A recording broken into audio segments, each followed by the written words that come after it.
প্রিয় দর্শক, আশা করি সকলেই আল্লাহর রহমতে ভালো আছেন। প্রিয় দর্শক, আজকে আমি অ্যালার্জি যাবতীয় সকল সমস্যা থেকে কিভাবে চিরতরে মুক্তি পাবেন সে বিষয়ে আলোচনা করব। তো বন্ধুরা, আপনারা স্ক্রিনের মধ্যে যে উদ্ভিদটি দেখতে পাচ্ছেন সেই উদ্ভিদটির নাম হচ্ছে বাট গাছ। বন্ধুরা, অ্যালার্জি থেকে মুক্তি পেতে হলে অবশ্যই বাট গাছ আপনাদের জন্য খুবই উপকার আসবে।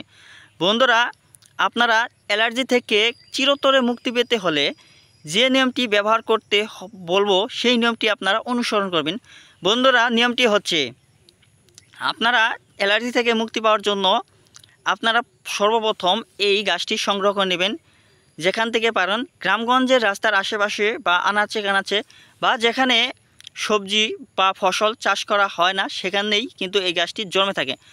বন্ধুরা, সেখান থেকে তোলার পর আপনারা যে শিকড়ের অংশটি দেখতে পাচ্ছেন সেই শিকড়ের অংশটি একটি পাত্রে ছেঁচে নেবেন।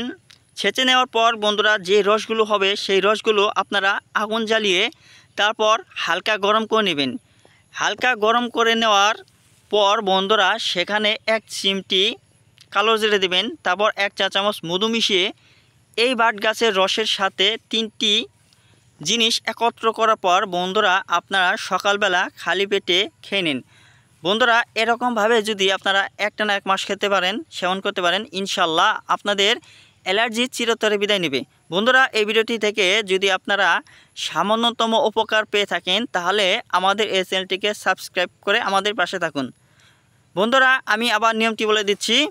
আপনারা এই বাট গাছের শিকড় ছেঁচে নেবেন একটি পাত্রে। ছেঁচে নেওয়ার পর যে রস হবে সেই রসের সাথে বন্ধুরা, আপনারা একটি পাত্রে আগুন জ্বালিয়ে গরম করে নেবেন। হালকা গরম করে নেওয়ার পর বন্ধুরা, তারপর 1 চিমটি কালো জিরা, তারপর খাঁটি মধু মিশিয়ে নেবেন 1 চা চামচ।